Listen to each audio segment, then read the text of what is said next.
Hello hi మిత్రులారా, నేను మీ బట్ట శివన్న. ఎస్ మీడియాకు స్వాగతం. ఇవాళ మార్నింగ్ న్యూస్లో భాగంగా మొదటగా ఆంధ్రజ్యోతి పేపర్ యొక్క ప్రధాన వార్తలు చూసే ప్రయత్నం చేద్దాం. మిత్రులారా, దయచేసి ఎస్ మీడియాను సపోర్ట్ చేయండి, సబ్స్క్రైబ్ చేయండి, అదేవిధంగా షేర్ చేయండి. 100% ఎస్సీ ఎస్టీ బీసీ మైనార్టీ అగ్రకుల పేద గొంతుకుగానే ఉంటున్న విషయాన్ని తెలియజేస్తున్నాం. మిత్రులారా, టైం తక్కువగా ఉన్నది. నిన్న మొన్న కరెంటు ప్రాబ్లం వల్ల మీకు మార్నింగ్ న్యూస్ అందించలేకపోయినా దయచేసి దాన్ని కూడా అర్థం చేసుకోవాల్సిన అవసరం ఉన్నది. ఆంధ్రజ్యోతిలో వచ్చిన ప్రధాన వార్త మిగతా పేపర్లో కూడా, ఈనాడు, సాక్షిలో కూడా వస్తే దాన్ని కూడా కలిపి విశ్లేషించడం జరుగుతుంది. మిత్రులారా, దయచేసి దాన్ని అర్థం చేసుకుంటారని మనస్ఫూర్తిగా కోరుకుంటున్నాను. జూబ్లీహిల్స్ పోలింగు 50% లోపే, చివరి దాకా డబ్బులు పంచిన కడప దాటిని ఓటర్లంట. లాస్ట్ దాకా డబ్బులు పంచిరంట. ఒక్కొక్క ఓటరుకు ఒక్కొక్క పార్టీ 1000 నుంచి 2000, 2000 నుంచి 4000 అట్లా పట్టు చీరలు, అదేవిధంగా మద్యం అన్ని రకాలుగా పంచిన.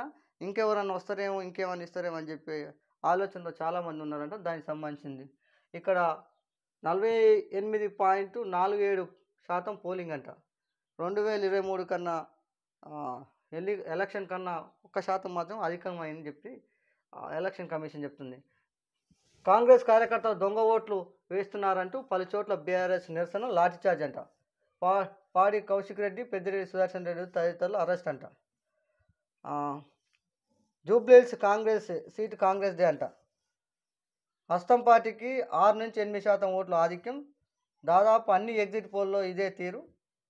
6%కే పరిమితమైన బీజేపీ పోల్ మేనేజ్మెంట్లో కాంగ్రెస్ సక్సెస్. పోలింగ్ సర్లపై ఎప్పటికప్పుడు ఆరాధించిన సీఎం. ఇంకేముంది ఆరాధించడానికి?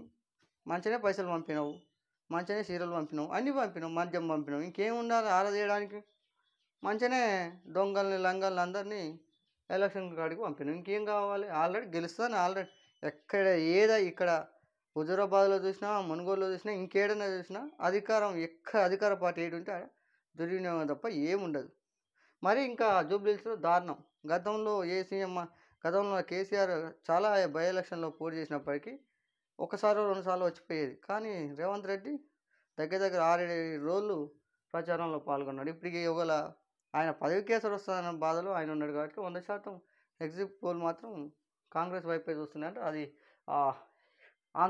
సాక్షిలో ఏమో వచ్చిందో చూసే ప్రయత్నం. పోలింగ్ 48.47%. అసెంబ్లీ ఎన్నికలతో పోలిస్తే జూబ్లీహిల్స్లో ఉప ఎన్నికలు స్వల్పంగా పెరిగిన ఓటింగు. ఉదయం మందకోడిగా చివరి గంట సందడిగా ఓటేసిన నియోజకవర్గ ప్రజానీకం. పోలింగ్ ప్రశాంతం, కొన్ని చోట్ల ఉధృత వాతావరణం. కోడ్ ఉల్లంఘనపై, దొంగ ఓట్లపై పరస్పరం ఆరోపణలంట. దీనికి సంబంధించింది ఏంటంటే, ఇక ఉదయం ఏం చేస్తారు, ఇంకేమైనా తక్కువ అయినాయేమో పైసలు కూడా, ఓటర్లు కూడా ఏమో ఓడని వస్తాడే, ఇంకేమని ఇస్తాడే అని చెప్పి గతంలో మునుగోలు అనుభవం ఉంది కాబట్టి చెప్తున్నా. గతంలో కూడా ఇదే పరిస్థితి. ఓడని వస్తాడే, ఇంకో 100 ఎక్కువ ఇస్తాడో, ఇంకో 1000 ఎక్కువ ఇస్తాడో అని చూసే పనిలో ఉంటారు. కొంతమందికి రాకపోతే వాళ్ళు చూద్దాంలే, సాయంత్రం వరకు ఓట్లు వేద్దాంలే అనే ఆలోచనలో ఉంటారు ఎక్కువ శాతం జనాలు. ఇప్పుడు అట్లే తయారయ్యారు. ఓటు అంటే మన బాధ్యత. డాక్టర్ బాబాసాహెబ్ అంబేద్కర్ తన 9 పిల్లలను చంపుకొని మనకు ఎన్ని అవకాశాలు ఇచ్చిండు, ఓటు అనే ఆయుధాన్ని ఇచ్చిండు. దాన్ని ఎవరు తలను నరకాలో కూడా అర్థం కాని పరిస్థితిలో జనాలు కూడా ఉన్నారు. ఏం చేస్తాం? విజయం మాదే, జూబ్లీహిల్స్లో ఖచ్చితంగా గెలిచేది తామే అని చెప్పి కాంగ్రెస్ ధీమా వ్యక్తం చేస్తే, ఎన్ని ప్రలోభాలు ఎదురైనా ఫలితం మాదే అని చెప్పి బారాసా అంటుంది. బీజేపీ సందిగ్ధంలో ఉందంట. ఏం చేసుకోలేక ఏం లేదు, వీళ్ళది నామమాత్రం పోటీ. కానీ విషయాన్ని ఆల్రెడీ అందరికి తెలుసు. బీజేపీ ఓట్లు వేసే పరిస్థితి లేదు, గెలిచే పరిస్థితి కూడా ఉండదు. వాళ్ళ జీవితం మొత్తం పైన జూబ్లీహిల్స్లో గెలిచే పరిస్థితి ఉండదు. ఎందుకంటే వాళ్ళ సంగతి హైదరాబాద్ ప్రజలకు తెలుసు కాబట్టి ఇంకా వాళ్ళ ఎడగలనిస్తారు. కానీ అదే వార్త ఈనాడులో ఏం చెప్తుంది, జూబ్లీహిల్స్ పోలింగ్లో 48.47% అని చెప్పి ఉధృతుల మధ్య ముగిసిన ఎన్నిక. ఓటర్లకు పోటాపోటీగా నగదు, చీరలు పంపిణీ. నిబంధనలను ఉల్లంఘించారంటూ ఫిర్యాదులు అంట. బారాసా ఇద్దరు తోడు దొంగలు, ఇంకేం చెప్తారు. కాంగ్రెస్ రిగ్గింగ్కు పోలీసులు అడ్డుకోవడం లేదంటూ మాగంటి సునీత ధర్నా చేసిన. దానికి సంబంధించిన వార్త. మిత్రులారా, చాలా ఎగ్జిట్ పోల్స్ ఏమని చెప్తున్నా, అధికార కాంగ్రెస్కే వస్తుందని చెప్పి చెప్తున్నాయంట. చాణక్య స్ట్రాటజీస్ అయితేంది, అదేవిధంగా మిషన్ చాణక్య అయితేంది, ఆ వీటిని ఒక్కసారి 4-5 ఎగ్జిట్ పోల్స్ అన్నీ కాంగ్రెస్కు అనుకూలంగా ఇస్తే, ఇక్కడ ఒకటి మాత్రమే 39.43% కాంగ్రెస్కు ఓట్లు వస్తాయని చెప్పి 41.63% అని చెప్పి మిషన్ చాణక్య ఒక్కటి బీఆర్ఎస్కు అనుకూలంగా తమ అభిప్రాయాన్ని వ్యక్తం చేయడం జరిగింది మిత్రులారా. దయచేసి ఇక్కడ ఒకటి గుర్తుపెట్టుకోవాల్సిన అవసరం ఉంది. ఒక్కడికన్నా ఒక్కడికి పైసలు ఇవ్వకుండా మందు వంచకుండా గెలిచే దమ్ము ఎవ్వడికి లేదు. ప్రజాస్వామ్యాన్ని కూని చేస్తారు. ఇది చాలా బాధాకరం. భవిష్యత్తులో చాలా ప్రమాదంగా మారే అవకాశం ఉంటుంది. పేదోడు పోటీ చేయడానికి వీలు లేదన్నట్టు బలిసినోడికే గతంలో ఓడు అన్నాడు బీహార్ రాష్ట్రంలో, అసలు పేదలను ఓట్లు వేయడానికి రానియొద్దని కేంద్ర మంత్రి. ఇక అట్లనే ఉన్నది ప్రజెంట్. అంతా వ్యాపారవేత్తలు, బలిసిన బడా వ్యాపారవేత్తలు, భూస్వాములు వచ్చి పార్టీలలో చేరి టికెట్లు తెచ్చుకొని పైసలు పంచుతారు. ఇక జనాలు కూడా పైసలకే అలవాటు అయ్యారు. దయచేసి సరే నీ కాడు 1000 500 ఇవ్వచ్చు, ఇవ్వచ్చు. ఆ 500 1000 రూపాయలు 3 ఏళ్ళకు ఎంత పడుతుందో ఒక్కసారి ఆలోచన చేసుకోండి. రోజుకు రూపాయన మీ ఇంటి వాళ్ళు అందరు కలిసి. కానీ ఒక్కసారి నిజాయితీగా నిబద్ధతతో పనిచేసే గుమ్మల నర్సయ్య లాంటి లీడర్లను గెలిపించండి. అభివృద్ధి అంటే ఎట్లుంటుందో చూపెడతారు. ఆయన 5 సార్లు ఎమ్మెల్యే అయినా కనీసం ఉండడానికి సరైన ఇల్లు లేదు. గసొంటి లీడర్లను ఎంచుకోవాలి. పుచ్చలపల్లి సుందరయ్య లాంటి వాళ్ళను, మల్సూర్ లాంటి వాళ్ళను, సూర్యాపేటకు సంబంధించిన గాలు కదా కావాల్సింది. రూపాయి సంపాదించుకున్న వాళ్ళు కావాలి ఎమ్మెల్యేలు. ఎప్పుడు ఈయన దగ్గర 200-300 కోట్లు ఎన్నికలకు ఖర్చు పెట్టిండు. మరి ఏం చేయాలి ఆయన? మళ్ళీ రేపు మళ్ళీ దోయాలి. జర ఆలోచన చేయండి ప్రజలు కూడా. ఆత్మాహుతి దాడా అనూహ్య పేలుడా అని చెప్పి నిన్న ఏదైతే ఢిల్లీ నగరంగా ఉగ్రదాడి ఉందో దానికి సంబంధించింది వార్త రావడం జరిగింది. ఢిల్లీ బాంబు దాడిపై భిన్నాభిప్రాయాలు. దొరికిపోతాన భయంతో బాంబు పేల్చాడంటూ పోలీసులు, ఉద్దేశపూర్వకంగానే పేల్చాడంటూ మరికొందరు వాదన. కేసు దర్యాప్తు ఎన్ఐఏకు అప్పగింత. హర్యానాలో ఫరీదాబాద్ కేంద్రంగా ఉగ్రకుట్ర. ఆల్ హలఫ్ యూనివర్సిటీలో 3 వైద్యుల అరెస్టు. 11 గంటల పాటు కారులో తిరిగిన ఉగ్రవాది. పేలుడుకు వాడిన కారు దర్యాప్తు కీలకమని చెప్పి ఒక వార్త రావడం జరిగింది. అదే వార్త సాక్షి ఏం చెప్తుందో ఒక్కసారి చూసే ప్రయత్నం చేద్దాం. ఎర్రకోట ఆత్మాహుతి దాడేనా అని చెప్పి ఎర్రకోట ఘటనలో కారు పేలుడుపై భిన్నాభిప్రాయాలు. విస్ఫోటనం అమోనియం నైట్రేట్ ఉగ్రవాది తరలిస్తుండగా ఒత్తిడితో పేలి ఉండొచ్చని అధికారులు. కారులో డాక్టర్ ఉమర్ నబీ ఉన్నట్లు ప్రాథమిక నిర్ధారణ. పేలుడుకు 3 గంటలు ముందే అక్కడ తిష్టవేసిన కారు. 1000 కిలోల పేలుడు పదార్థాల స్వాధీనం. సంఘటన కారు బాంబు ఘటనకు లింకు. కేసు దర్యాప్తును ఎన్ఐఏకి అప్పగించిన కేంద్ర హోంశాఖ. అరెస్ట్ అయిన వైద్యురాలు షహీన్ సారథ్యంలోనే జైషే మహిళా ఉగ్రవాద విభాగం అంట. దర్యాప్తును ముమ్మరం చేసిన అధికారులు. 12కు పెరిగిన మృతుల సంఖ్య అంట. నిన్న ఏదైతే ఉన్నదో 9 నుంచి 12కి పెరిగిందంట. దానికి సంబంధించిన వార్త. ఏదైతే మొన్న భారీ ఉగ్రకుట్ర ఛేదించినామని చెప్పి అధికారులు నిన్న జరిగిన ఏదైతే ఢిల్లీ ఘటన ఉందో దానికి దీనికి లింక్ ఉందని చెప్పి ప్రయత్నం జరుగుతుంది. ఉగ్రకుట్ర భగ్నం చేసినామని చెప్పినప్పుడు మరి ఇదేటా జరిగినట్టు ఒకసారి ఆలోచన చేయండి. అంటే కొంత అలసత్వం కూడా వహించినట్టు కొడుతున్నది నిఘు విభాగాలు. ఎందుకంటే ఆడ కుట్ర భగ్నం చేసినప్పుడు ఇది కూడా పేలే అవకాశం ఉండొద్దు కదా. ఒకరోజు మీకు టైం ఉన్నది కదా. ఆ ఒక్క రోజులో ఛేదించాల్సిన అవసరం ఉన్నది కదా. దేశంలో అత్యధికంగా భద్రతలో మనంత మనగాలే లేదని చెప్పేటోళ్ళు మరి ఇది ఎట్లా జరిగినట్టు ఒకసారి ఆలోచన చేయండి. అదే దాన్ని మరి ఈనాడు దినపత్రిక ఏం రాసింది? ఉగ్రకుట్ర ఢిల్లీ పేలుడు వెనుక స్లీపర్ సెల్స్ హస్తమంట. కారులో పేలినవి డైనమేటర్లు. నడిపింది పులమ్మ వైద్యుడు అని చెప్పి ఒక వార్త. దొరికిపోక తప్పదని పేల్చినట్లు అనుమానం. హడావుడిగా బాంబును తరలిస్తుండగా జరిగినట్టు సంకేతాలు. ఫరీదాబాద్ పేలుడు పదార్థాలతో సంబంధం. 12కు చేరిన మృతుల సంఖ్య. విచారణ బాధ్యత ఎన్ఐఏకు. బాధితులను వదిలేది లేదని చెప్పిన అమిత్ షా. వివరాలు తెలుసుకున్న కేంద్రం ఎవరైతే రాష్ట్రపతి ముర్ము ఆమెకు సంబంధించిన వార్త మిత్రులారా. 100% ఎవడైతే దేశానికి హాని చేయాలనుకుంటారో 100% వాడిని పట్టుకురావాల్సిందే, కఠినంగా శిక్షించవలసిందే. దేశంలో ఎవడైనా దేశంలో ఉంటూ దేశానికి ద్రోహం చేస్తే ఒక్కొక్కటి తాట తీయాల్సిన అవసరం ఉన్నది. దానికి ఏ పార్టీ అధికారంలో వాళ్ళందరికీ సహకరించవలసిన అవసరం ఉన్నది. ఇది కావాలని ఇరికించే ప్రయత్నం అనేది జరగవద్దు. 100% నిజంగా నిజాలు నిగ్గు తేల్చే పనిలో ఉండాలి తప్ప దేశంలో ఇలాంటి దాడులను వెనుకంగా రాజకీయ కోణాన్ని అసలు చూడొద్దు. రాజకీయ కోణంలో ఇలాంటి దాడులకు పాల్పడొద్దు. దయచేసి ఇది కూడా దేశ ప్రజలు అర్థం చేసుకోవాల్సిన అవసరం ఉంది మిత్రులారా. ఎవరు మంచి పని చేసినా దేశానికి రక్షణ రక్షణ రంగంగా ఏ మంచి పని చేసినా దాన్ని మనం సపోర్ట్ చేయాల్సిన అవసరం ఉంది. అంతే తప్ప కుట్రలో భాగంగా కుతంత్రాల రాజకీయ అవసరాల కోసం మాత్రం ఉగ్రదాడులు కానీ ఈ దేశానికి చెడు చేసే ఏ విషయాన్నైనా ప్రజలు అటువంటి వాళ్ళకు సపోర్ట్ చేయాల్సిన అవసరం కూడా లేదు. దయచేసి దీన్ని కూడా అర్థం చేసుకోవాలి. ఇగో ఇక్కడ చెప్తున్నాడు కుట్రదారులను వదిలిపెట్టమని చెప్పి. దానికి సంబంధించిన వార్త మిత్రులారా, మరో వార్త చూసే ప్రయత్నం చేద్దాం. ఇక అంజశ్రీ అంత్యక్రియలకు సంబంధించిన వార్త మూడిట్లలో ఒకే తీరుగున దానికి సంబంధించిన ఒక్కసారి చూసే ప్రయత్నం చేద్దాం. సహజ కవి తుది వీడుకోలంట. అధికార లాంఛనాలతో అందశ్రీ అంత్యక్రియలు స్వయంగా పాడమోసిన ముఖ్యమంత్రి రేవంత్ రెడ్డి, హాజరైన శ్రీధర్బాబు, జూపల్లి, అడ్లూరు, మహేష్ గౌడ్. అందశ్రీ గొప్ప మానవతావాది. ఆయనతో మాట్లాడితే అన్నతో మాట్లాడే అనిపించేది. పాఠ్యపుస్తకాలలో జయ హే జయ తెలంగాణ అన్న గీతం. ఆయన కుటుంబ సభ్యులతో ఒకరికి ప్రభుత్వ ఉద్యోగం. స్మృతివనంగా గట్కేసర్ జంక్షన్ స్థలం అని చెప్పి రేవంత్ రెడ్డి అన్నాడంట. నిన్న ఎవరైతే అంజశ్రీ ఉన్నారో ఆయన అంత్యక్రియలు జరిగినాయి నిన్న గట్కేసర్లో. అంత్యక్రియలో భాగంగా పాడే కూడా మోసినంట రేవంత్ రెడ్డి. చాలా గొప్ప కవి. ఎందుకంటే పాలక వర్గాలతో కూడా నిమ్న జాతుల నుంచి పుట్టిన బిడ్డ పాడే మోపించుకుంటుందంటే ఆయన జన్మ ధన్యమైనట్టే. ఎందుకంటే ఈ సమాజానికి అలాంటి పాటలు అందించిన వ్యక్తి మహోన్నత వ్యక్తి మన అందశ్రీ గారు అనే విషయాన్ని మరొకసారి తెలియజేస్తున్నాం. అందశ్రీకి పద్మశ్రీ ఇవ్వాలని చెప్పి కేంద్రానికి అంత గతంలో ఒకసారి రాసినట్టుంది. మరొకసారి కూడా పద్మశ్రీ 100% ఇవ్వాలి.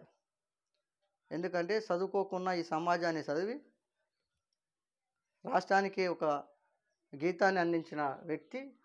అలా కాకుండా అన్ని వర్గాల ప్రజలు పశుల కాపరి నుండి తాపి మేస్త్రి నుండి కవిగా గేయకారునిగా అదేవిధంగా అనేక వందల పాటలు తెలంగాణ ఉద్యమంలో రగిలించి చైతన్యపరిచిన వ్యక్తి కాబట్టి అన్ని సామాజిక కోణంలో పాటలు రాసిన వ్యక్తి అందశ్రీ. 100% ఆయనకు పద్మశ్రీ ఇవ్వాల్సిన అవసరం ఉన్నది.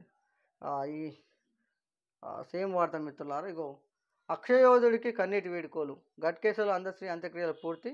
పాడెమోసిన రేవంత్ రెడ్డి అని చెప్పి వేల సంఖ్యలో తరలి వచ్చిన సాహితీవేత్తలు అభిమానులంట. అందశ్రీకి పద్మశ్రీ పురస్కారం ఇవ్వాలని చెప్పి కేంద్రాన్ని కోరుతా అని చెప్పి మరొకసారి అనడం జరిగింది. దానికి సంబంధించిన వార్త మిత్రులారా, మరో వార్త చూసే ప్రయత్నం చేద్దాం. ఇక ఇక్కడ మిగతా అన్ని కొత్త వార్తలను వాటన్నిటిని మళ్ళీ ఒకసారి చూసే ప్రయత్నం చేద్దాం. ఇగో మరో వార్త ఉన్నది. కొంతమంది బుద్ధి లేని యదవలకు సెలబ్రిటీల పేరుతోటి దొంగ యాప్లన్నిటిని నేను సురేష్ రైనా అదేవిధంగా వాడు ఫానికి మళ్ళీ ఉన్నాడు. ఇప్పుడు మళ్ళా అదే కోణంలో విజయ దేవరకొండ కూడా అదే పనిలో ఉండంట. మీరు బతికేదే జనాల మీద, మళ్ళీ జనాలకు హాని చేసే ఆ యాప్లన్నిటినీ ప్రమోట్ చేసే పనిలో వీళ్ళున్నారు. ఇది సరిపోదా? ఇక్కడ మంచి పేరే వస్తున్నది కదా, ఇక్కడ సంపాదించుకోవచ్చు కదా, అదేదో కష్టం వీరినే ఉండొచ్చు కదా. ఈ పనికి మళ్ళీ యాప్లను ప్రమోట్ చేయడంలో ఎందుకు? ఇక చూడు, A23 యాప్ తెలంగాణలో లేదు, చట్టపరంగా ప్రచారం చేశా సిట్టుకు తెలిపిన cine hero Vijay Deverakonda. Betting యాప్ల కేసులో గంటన్నర పాటు విచారణ. బిగ్ బాస్ ఫేమ్ సిరి హనుమంతును ప్రశ్నించిన అధికారులు. గోవిందాకు 365 యాప్కు సిరి ప్రచారం అని చెప్పి ఒక వార్త రాడు. ఇంకా సిగ్గు లేకుండా ఏం చెప్తున్నంట, ఇగో నేను ప్రమోట్ చేసిన యాప్ ఇక్కడ లేదు, ఈ తెలుగు రాష్ట్రాల్లో తెలంగాణలో లేదని చెప్తుండు. అరే నాయన, నువ్వు తప్పు ఏదైనా తప్పే కదా, పనికి మళ్ళీ కూడా బుద్ధి ఉండాలి కానీ నీకేమన్నా. ఇక ఈ రాష్ట్రంలో లేదు, ఇంకో రాష్ట్రంలో అంటే అక్కడ జనాలు కదా, ఈ దేశ ప్రజలు కదా. నీ యాప్ల వల్ల ఎంతమంది ఆగమవుతున్నారు. మొన్న ఒక కానిస్టేబుల్ అనేది పైకే ఆన్లైన్ బెట్టింగ్ యాప్ల వల్ల. మళ్ళీ నేనేం చేయలేదు, నాదేం తప్పు లేదు, మన రాష్ట్రంలో అంటే మన రాష్ట్రంలో మీరు ఎందుకు ప్రచారం చేశారని అడుగుతుంది. బుద్ధి లేకుండా మళ్ళీ ఈ సమాధానం అంట. పనికి మళ్ళీ మొక్కలు చెప్పు పనికి మళ్ళీ ఇటువంటి పనికి మళ్ళీ వాళ్ళందరూ సినీ హీరోలుగా మరి వీళ్ళని చూసి ఏం నేర్చుకోవాలి నువ్వు? సరిపోవా పైసలు? ఇప్పటికే మస్తుగా దోస్తున్నారు ప్రజలై. ఇంకా ఇది ఒక రకమైన దందా. ఎవరికన్నా సాయం చేసిన మొక్కలు ఏమన్నా ఎప్పుడన్నా? పైసలే ధ్యేయం, పైసలు ఉంటే చాలు, పైసలు సంపాదించాలి, ఎవడెటు పోతే నాకేందనే ఆలోచనలో ఉన్నారు ఈ సెలబ్రిటీలు కూడా. మరో వార్త చూసే ప్రయత్నం చేద్దాం. ఇక్కడ నిన్న ప్రైవేట్ బస్సు కూడా నిన్న ఒకటి దగ్ధమైందంట నల్లగొండ జిల్లా చిట్యాల దగ్గర. దాని వార్త చూసే ప్రయత్నం చేద్దాం. షార్ట్ సర్క్యూట్తో ప్రైవేటు బస్సు దగ్ధం. హైదరాబాద్ టు విజయవాడ హైవేపై ఘటన. నల్లగొండ జిల్లా చిట్యాల మండలం ఎలిమినేడి శివారులో ప్రమాదం. డ్రైవర్ అప్రమత్తంతో తప్పిన భారీ నష్టం. చూస్తుండగానే బస్సు దగ్ధం. గగురుపాటుకు గురైన ప్రయాణికులు భావోద్వేగంతో పలువురు కన్నీటి పర్యంతం అంట చెప్పి అక్కడున్న ఎవరైతే డ్రైవర్ ఉన్నాడో సమయస్ఫూర్తితోటి దాన్ని తప్పించే ప్రయత్నం చేసిందంటే దానికి సంబంధించిన వార్త మిత్రులారా. అదే వార్తను ఈనాడు కూడా రాసింది. జాతీయ రహదారిపై ట్రావెల్స్ బస్సు దగ్ధం. ఇంజన్లో మంటలు గమనించిన వెంటనే ఆపేసిన డ్రైవరు. ఇలాంటి సమయస్ఫూర్తి గల డ్రైవర్లను మెచ్చుకోవాల్సిన అవసరం ఉన్నది. చాలామంది ప్రాణాలను కూడా కాపాడిండు. ఎందుకంటే ఇలాంటి డ్రైవర్లు అప్రమత్తంగా ఉండాలి. ఎప్పటికప్పుడు ఏం నడుస్తుంది, ఇంజన్లో ఏమవుతుంది, ఏం జరగబోతుందని చెప్పి ఆలోచన చేయాలి. ఒళ్ళు దగ్గర పెట్టుకొని కూడా బస్సులు నడపాలి. బస్సులు అయితే ఏంది, ఏ వెహికల్ అయినా అవతల మనం తాగి లేకపోతే డాబాల పక్కన తాగి మంచిగా తాగి నిద్రపోతూ బండ్లు డ్రైవ్ చేస్తే ప్రాణాలతో చెలగాటం ఉంటుంది. నువ్వు పోతే పోయినావు, కానీ అవతలోడు కూడా ఏ తప్పు చేయనోడు కూడా ఆగమయ్యే పరిస్థితి ఉంటుంది. ఇక్కడ మాత్రం డ్రైవర్ను మెచ్చుకోవాల్సిన అవసరం ఉన్నది మిత్రులారా. మరో వార్త చూసే ప్రయత్నం చేద్దాం. భారత్తో వాణిజ్య ఒప్పందానికి చేరువయ్యామని చెప్పి రష్యా నుంచి భారత్ చమురు కొనుగోలు గణనీయంగా తగ్గించింది. ఈ నేపథ్యంలో మేము సుంకాలు తగ్గిస్తున్నాం. అమెరికా అధ్యక్షుడు ట్రంప్ విదేశీ విద్యాలయం అమెరికాకు వస్తే మంచిదే, రాకుంటే కొన్ని విద్యాసంస్థ వ్యాపారాలు ఉండవని చెప్పి వ్యాఖ్యలు చేసిండంట. ఇక చూసినావా, మళ్ళీ తగ్గించుకోండి. ఇక ఆడ ఏం జరిగింది, వాషింగ్టన్లో మేయర్ ఎన్నికలలో ఈయనను మంచిగా అక్కడ జరిగిన మేయర్ ఎన్నికలలో ఒక్కసారి ఒడగొట్టేసరికి మళ్ళా దారికి వచ్చింది బిడ్డడు.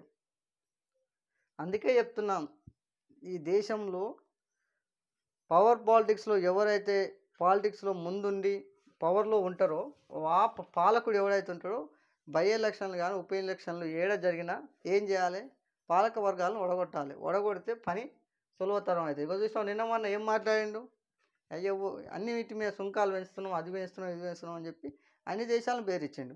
ఒక్క ఓటమితోటి మళ్ళీ తిరిగి బుద్ధి వచ్చింది. అట్లుంటుంది మరి కథ.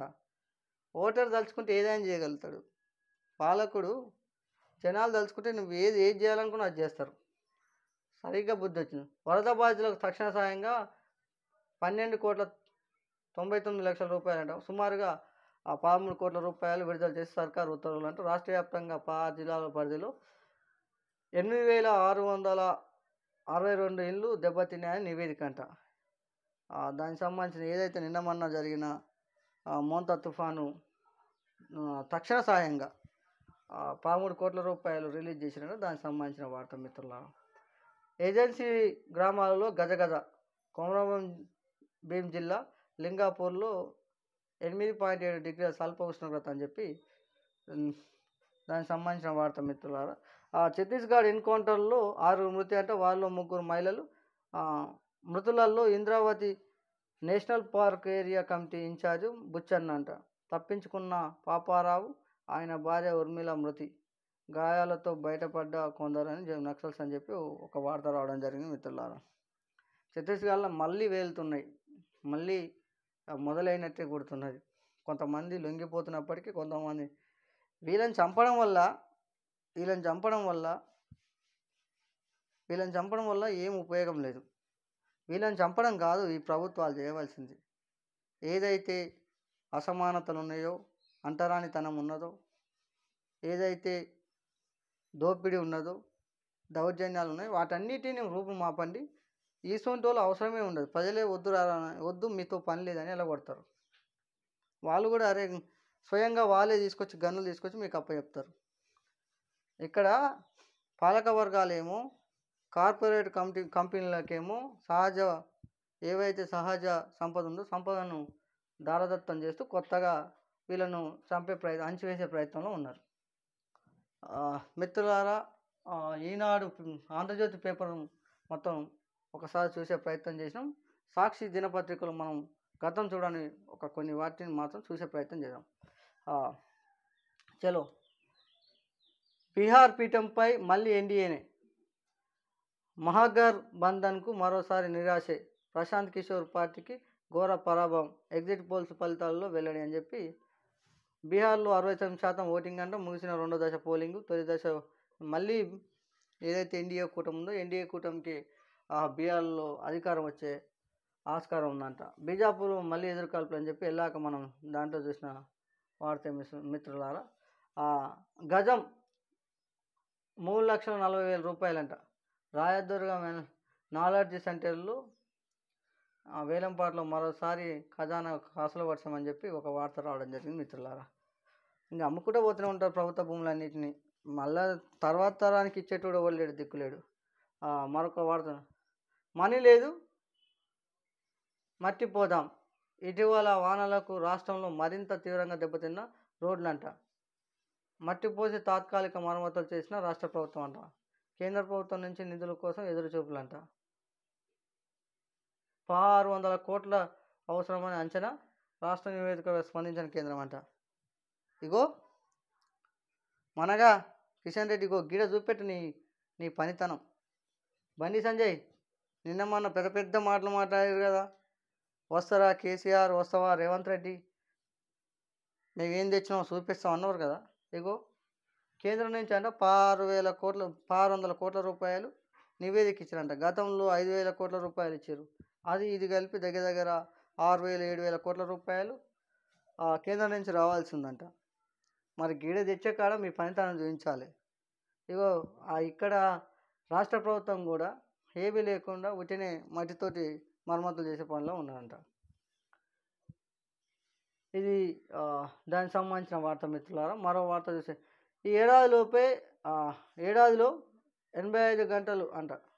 ఒక హైదరాబాద్ నగరంలో ఒక సామాన్యుడు ప్రయాణించడానికి ఇగో ట్రాఫిక్ జామ్లో వేచున్న గంటల సమయం అంట 85 గంటలు అంట.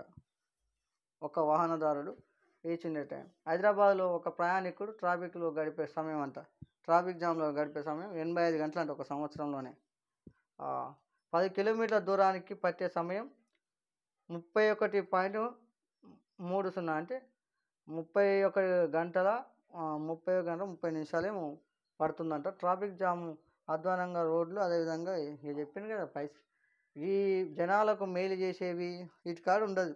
చలాలను కొట్టే కాడ, వసూలు చేసే కాడ, టోల్ వసూలు చేసే కాడ, ఇగో ఇటువంటి కాడనేమో ఇక రాష్ట్ర కేంద్ర ప్రభుత్వాలు మంచిగా అవకాశం జనాలను పీడించడంలో మునగాలయ్యారు. నిజంగా వాస్తవాన్ని కూడా అదొకటి. మరొక వార్త చూసే ప్రయత్నం చేద్దాం.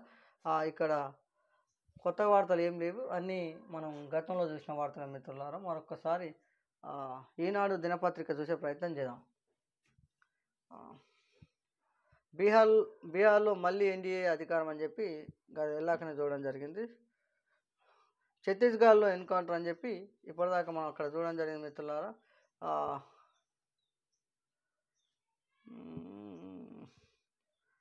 జల హే తెలంగాణ అని చెప్పి జల్ సంచయ్ జన్ భాగీదారుల్లో రాష్ట్రానికి తొలి ర్యాంక్ అంట. ఏదైతే కల్వర్టు, అదేవిధంగా ప్రాజెక్టుల నిర్మాణం, కల్వర్టు, చిన్న చిన్న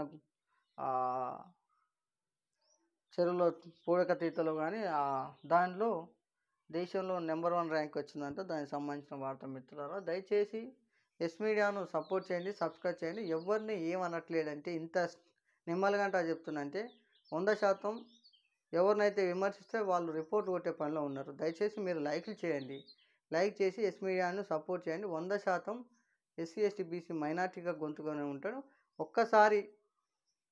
ఒక్కసారి మౌంటేషన్ అయిందంటే కథ వేరే ఉంటుంది.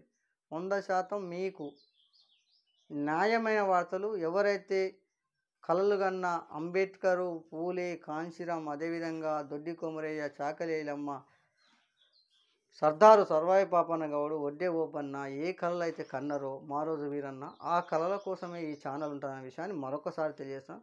నాకు అవకాశం ఇవ్వండి. ఇప్పటికే 320 పైన సబ్స్క్రైబర్స్ వచ్చినాయి. దయచేసి అతి తొందరగా 1000 సబ్స్క్రైబర్స్ వచ్చి 4000 అవర్స్ వస్తే 100% నేను మీకు ఏ విధమైన వార్తలు రావాలో ఆ విధంగా వార్తలు వస్తాయన్న విషయాన్ని మరొక్కసారి తెలియజేస్తాను. దయచేసి నన్ను సపోర్ట్ చేయండి. 100% మీ గొంతుకుగానే ఉంటాడు. పేదోడి కోసే ఎస్ మీడియా భరోసా. చాలామంది మిత్రులు చూడడం జరుగుతుంది కానీ దాన్ని షేర్ చేయట్లేదు. దయచేసి నన్ను సపోర్ట్ చేయాలంటే 100% షేర్ చేయండి, లైక్ చేయండి, సబ్స్క్రైబ్ చేయండి అనే విషయాన్ని మరొకసారి తెలియజేస్తాను. నాకు అవకాశం ఇచ్చిన మీ అందరికీ ప్రత్యేక ధన్యవాదాలు మిత్రులారా.